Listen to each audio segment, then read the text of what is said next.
Hey guys, this is Shane Burns with BassandFreak.com. As you see, I want to give special thanks to Dave's Tournament Tackle. You guys go online, be sure to check out his jigs, chatterbaits.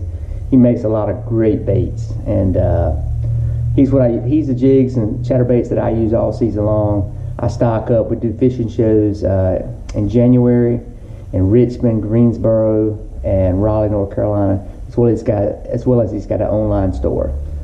So check it out. Today I'm going to show you how I installed my Garmin Livescope and the technique, the pathways that I was able to utilize to get the cabling installed on a Ranger 520 2013 bass boat. Again, thanks for joining, and look forward to using the Garmin Livescope this season, upcoming season 2019. You guys tune in for some cool videos. Just another add-on to the boat. I've added the Tech GoPro stick, as well as the GoPro stick up here. So I look forward to shooting quite a few videos throughout the year. Probably post the ones where I'm having a good bit of success. Again, tune in. And here are the units that I bought.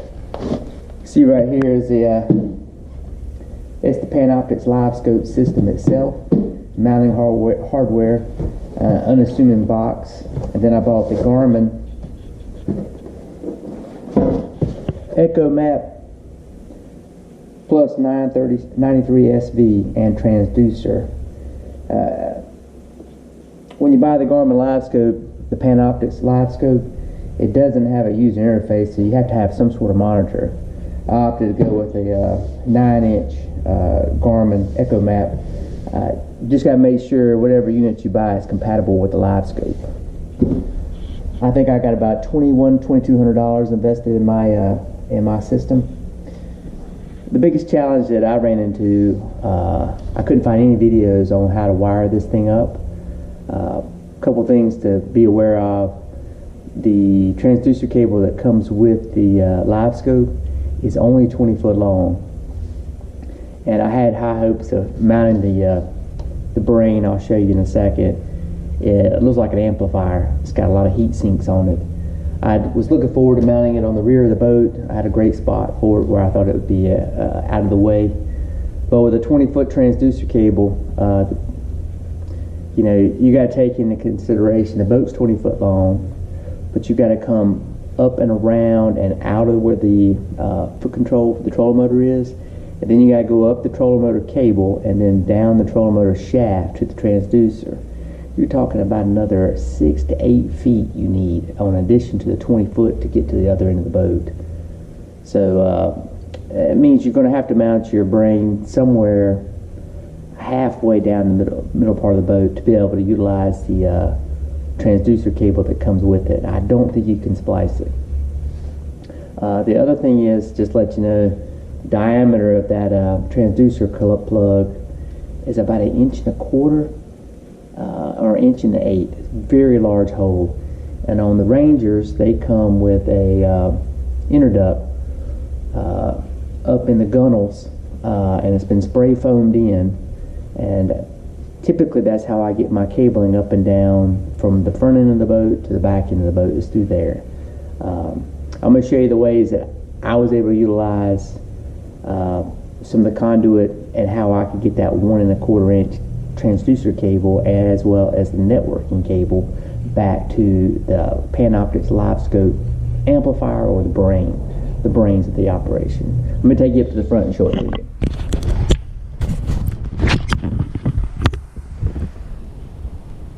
So I mounted my unit on a powder-coated plate. As you can see, it was cheaper than buying another staggered bracket. It's very solid. Like I said, that's powder-coated. I ended up doing a shaft mount. I may redo the shaft mount. As you can see,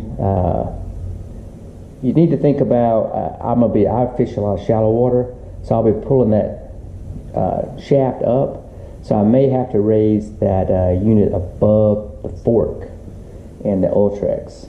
But anyway, that's how I laced my cable up. Again, I did a trolling motor shaft mount on the Livescope transducer. Goes up and goes into the new TH Marine trolling motor jacket. Pretty cool idea. I'm still working on the best way to manage that cable. But here, let's get started and show you how I installed it. So I used a piece of, you can buy some cable management Velcro. I Velcroed that on. It's a cable management thing. I drilled about 1.5 inch hole under here to get the cable that I fished around behind here. The conduit goes from here. There are 2 conduits. Those 2 conduits run through this gunnel. One conduit only has, I'm sure all the Rangers are just like this. One conduit runs to this marker light and stops. All that's in there is the 2 wires for the marker light. Now what I did was I cut the 2 wires loose, pulled the marker light out. It's an extremely tight fit, but I was able to get the transducer cable through there and into this hole right here.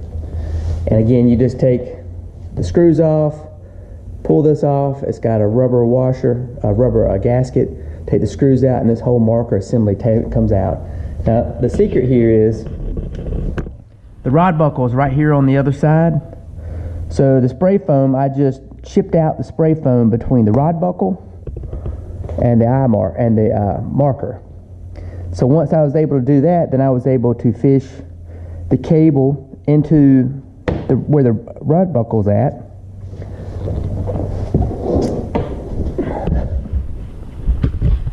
Then you can see I tunneled through the spray foam where the rod buckle is. You can see how close in proximity the rod buckle is. You only have to tunnel about 3 to 4 inches to get through there. And then I ran the cable and fastened it to the bottom of the spray foam. And here's where I mounted my brain.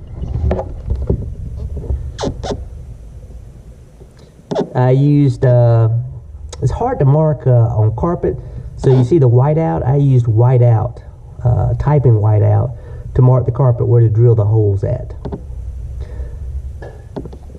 But just let you know, you got do the distance. That you have to run 10 gauge ground. This is a 10. They ask you to wire an additional 10 gauge power ground back to the batteries. From this point, I fished the network cable. Here's the network cable and the transducer cable. Here's the power cable. Of course, the power cable went straight back to the battery. That's relatively simple. You come in through this console, and you can see you can get back over into the console where the rest of the wiring is at. And from this point, you take the access panel off right there, and you can reach up in there and grab hold of your wire. And I've already had run fish tape between there and the back of the boat. This is pretty much the standard wiring. And it goes back to the back.